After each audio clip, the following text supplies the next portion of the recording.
ายดีสบายดีพ่อแม่พี่น้องทุกสุขทุกคนวัดสุมองสุขอพี่น้องมาเด้อมาเที่ยวน้ำกันพี่น้องมานะเดินกินลมชมวิวนำกันพี่น้องชมบรรยากาศงามพี่น้องบรรยากาศดีขนาดเลยพี่น้องจ๋าอืมอืมมวนพี่น้องบังงามอืมมาพี่น้องมาลิ้นมาเที่ยวน้ำกันคนท่องเที่ยวเจ้ากันมาลิ้นมาชมอืมอืมอืมพี่น้อง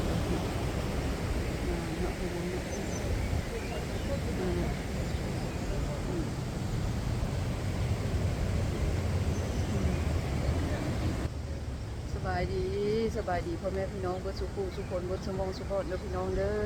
มาพี่น้องมาเที่ยวมาลิ้นนำกันพี่น้องงามธรรมชาติงามเนาะพี่น้องเนาะมันบอกโอ้ยงามหลายพี่น้องหมูสู้มันเสียดายนะหมูสู้พี่น้องแห้งพี่น้องคนน่ะบอกพี่น้องปากหลายพี่น้อง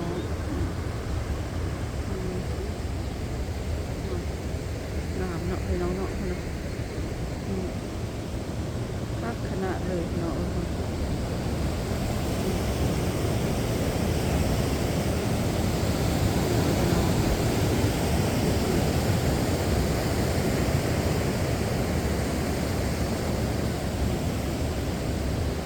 ลูกชายเด้ลูกชายลาบ่ได้มาเที่ยวนำเพิ่นเฮ็ดเวียกพี่น้องแต่เอื้อยเพิ่นกับน้องสาวมาเที่ยวนำกันพี่น้อง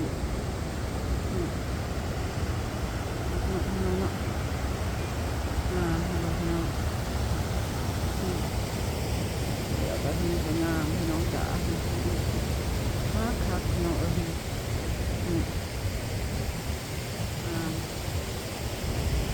จักเสียอธิบายไปได้ไม่ตาก็ได้พี่น้องรู้สึกสบา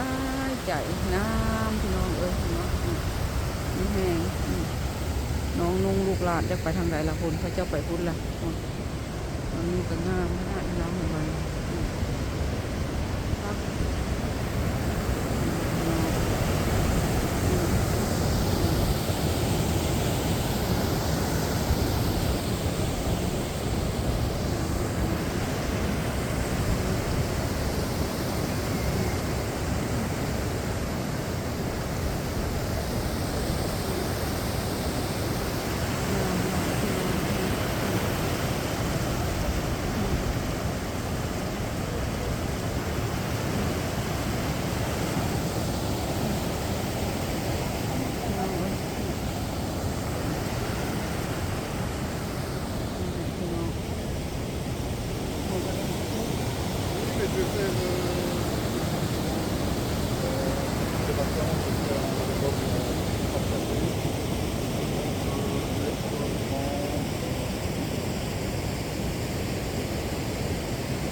สวยงามมากเลยจ้า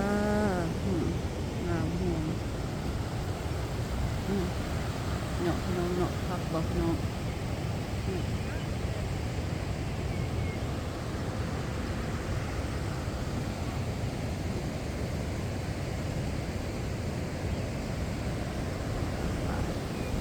งามหลายพี่น้องจ๋า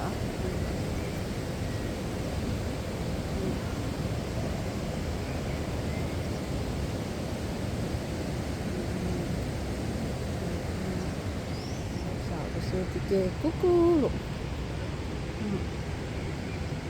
เราไปซื้อติเกต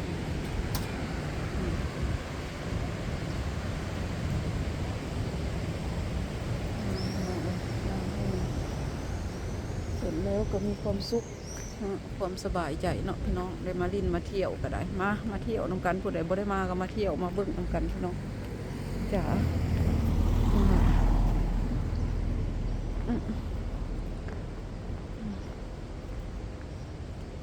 พี่น้อง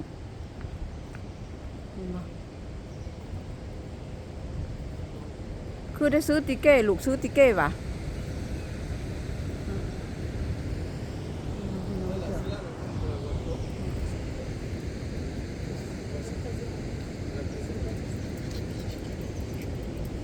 คือได้ซื้อติเก้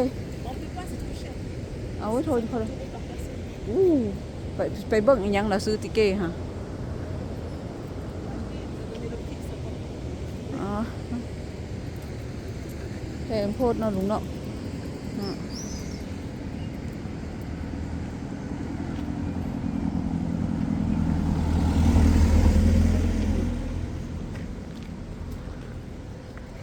ย่างเลาะสมธรรมชาติไปสิก็งามแบบลูกเอ้ยบ่ต้องซื้อไปโลดพวกเจ้าโหสิทาดไปนำงามเราก็ทำกันชมฮะอ๋ออุ้ยซาสมองเสือพักเขาทองพี่น้อง พักเขาทองเต็มลูกถามหมู่ถามว่ากินได้บ่นี่ก็กินได้เลยเนาะพี่น้องพักเขาทองบ้านเฮาเห็นบ่เนาะมึงดูบักงามๆเขาเจ้าปลูกโซเฮาปลูกกินพี่น้องงามพี่น้องเห็นบ่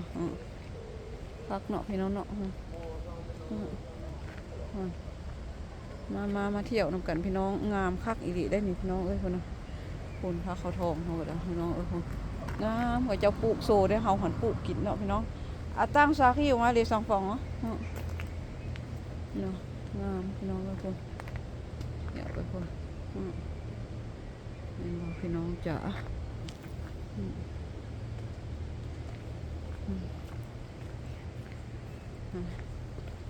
พักพี่น้องงามมาเด้อมาเที่ยวนำกันเด้อพี่น้อง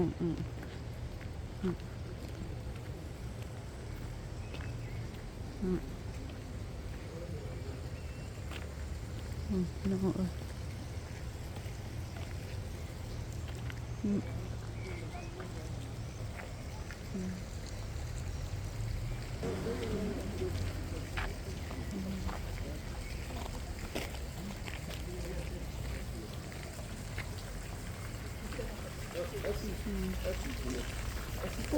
ผู้ใส่เนาะน้ำขุ่นคือน้ำสร้างเว้ยพี่น้องบอกมัน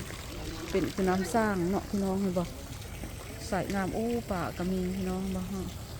มันเป็นคือน้ำสร้างเลยพี่น้องจ๋า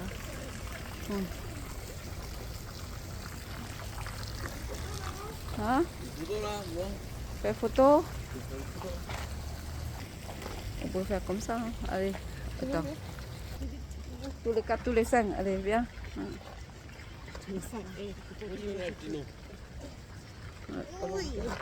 tu fais comme ça moi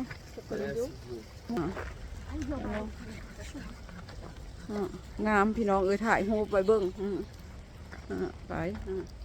เดี๋ยวโซลี่เนาะพี่น้องเนาะงามแห้งจักสิถ่ายไปได้พี่น้องงามพุ่น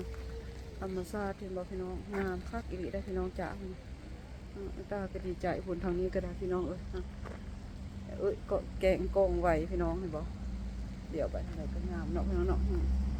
งามเบิดทุกมองทุกบ่อนพี่น้องจ๋าทางตาใช้เบิ่งงามได้พี่น้องพุ่นนะธรรมชาติเห็นบ่พี่น้อง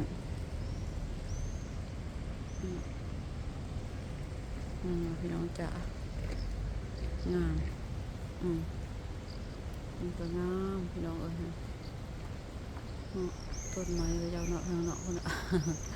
ถ่ายนั่นแหละพี่น้อง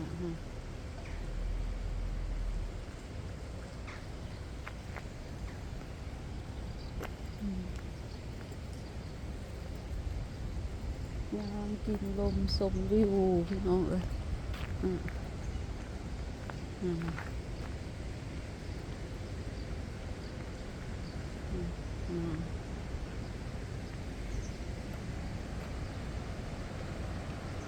ธรรมชาติดีขนาดเลยพี่น้อง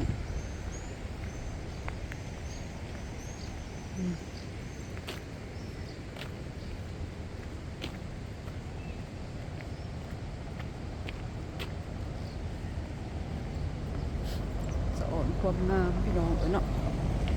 สอนน้ำเมตตาบอกพี่น้องจ๋าพี่น้อง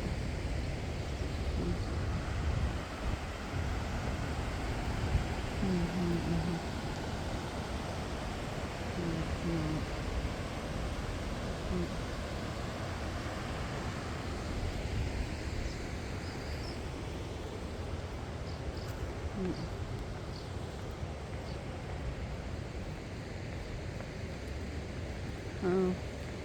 สำหรับคลิปนี้แม่ตาก็สิขอจบคลิปไปสับนี้ก่อนเนาะพี่น้องเนาะพอกันใหม่คลิปหน้าเด้อพี่น้องเด้อท้ายคลิปนี้แม่ตาก็ขอกล่าวคำว่าสบายดีพี่น้องสะอดนะพี่น้องความงามสิไปกันยังบ่อยากไปอยู่พี่น้อง เห็นบ่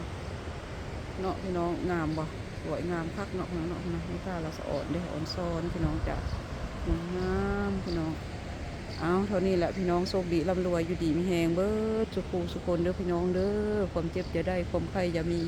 โชคดีตลอดไปพี่น้องจ๋าไปแล้วพี่น้อง